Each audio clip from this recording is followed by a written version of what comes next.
Hi, in this video I'm going to show the AEM QueryBuilder and go through a couple of typical example queries and some of the predicates and show some of the options like the QueryBuilder debugger, the JSON servlet, and the logging. So, a very useful tool is to look at the query debugger, which is available on this URL, and it allows you to enter QueryBuilder queries, see results, and a couple of other things. So let's start with a simple example. Let's say we're looking for DAM assets. So the query would be type equals DAM asset. So as you can see, we got the query on the left-hand side. We got some information about the query down here, which we get into later.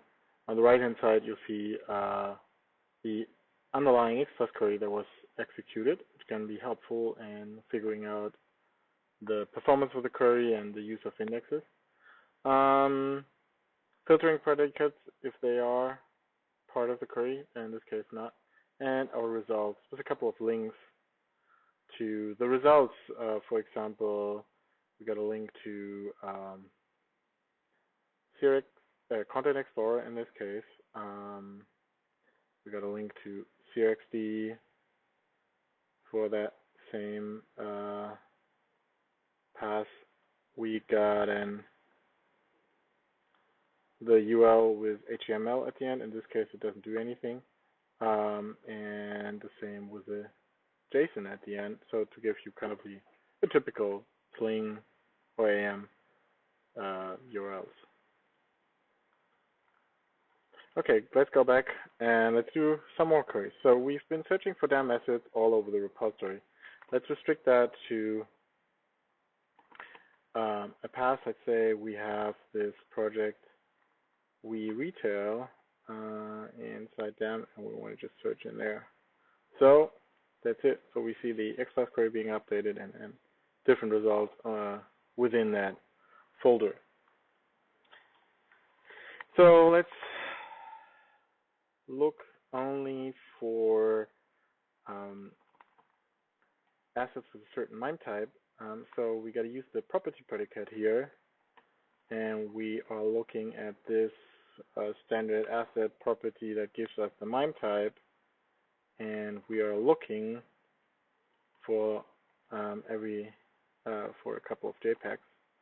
So let's basically we're specifying the path and the value here. The relative path of the property and the value we're looking for. So see, the query has updated, and we have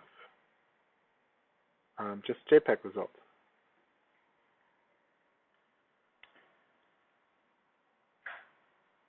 Let's limit this further and look at recently modified assets. So we are using a new property predicate type, the daterange, which allows us to specify again the property we're looking at, in this case the last modified, and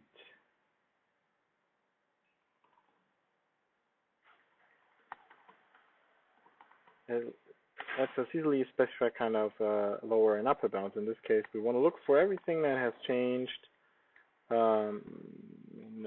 after the last year, so 2016 and later. And actually, we do not want to use that. We don't want to restrict us to JPEGs, so we can just comment out with the hash as a comment symbol. It can be handy, so you don't have to throw away your query parts while you're playing around. So as we can see, this has not worked because I had a typo. Let's do it again. Okay, so you'll see it does the right express query with the rather complicated format in this case. We didn't want to specify any time and time zone because we were just looking for a date, and so there's the result. And now let's search for everything that contains the word mountain and do kind of a full text term search here. So we see we got 10 hits now, very much reduced. Great. So this was kind of a typical asset search. Let's do another typical search on AEM, which would be searching for pages. So we kind of start the query from scratch.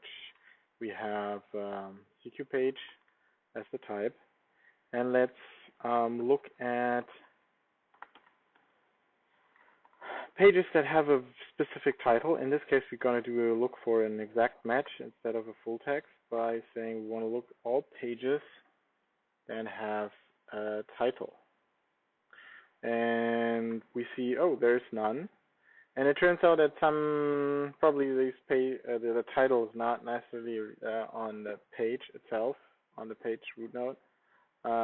It is somehow nested. And there's a nice feature of the property predicate where you can specify depth. Let's say 2, which will search in relative subnodes automatically. So we see, oh, we got 1 hit there. And we can see if we increase this, we actually get more and more results because some of these pages have this title on a component level or so deeper inside the page. And now we got some nice results. And another nice feature is that we can get a little excerpt for each result, which can be handy if you are building some kind of search interface and want to display little excerpt. So you just specify p.excerpt equals true.